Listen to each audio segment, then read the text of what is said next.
माथेरान येथील शार्लोट लेकमध्ये 3 पर्यटक बुडाले।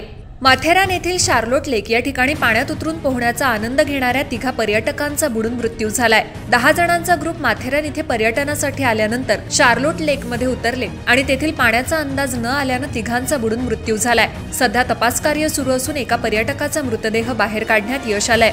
नवी मुंबई येथील काही तरुणांचा ग्रुप पर्यटनासाठी माथेरान इथे आला होता। आज दुपारी माथेरानमधील शार्लोट लेक परिसरात गेल्यानंतर त्या ग्रुपमधील काही तरुण लेकमधील पाण्यात उतरले आणि त्यांना त्या तलावातील पाण्याचा अंदाज आला नाही। त्यामुळे त्या तलावात सुमित चव्हाण, आर्यन खोब्रागडे, फिरोज शेख या साधारण 16 ते 19 या वयोगटातील ते तरुण होते।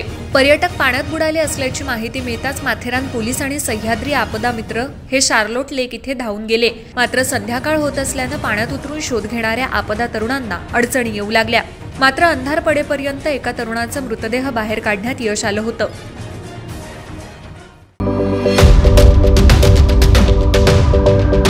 YouTube वर सुद्धा रायगड टाइम्स सर्च करा आणि पहा रायगडच्या कानाकोपऱ्यातील प्रत्येक बित्तम बातमी।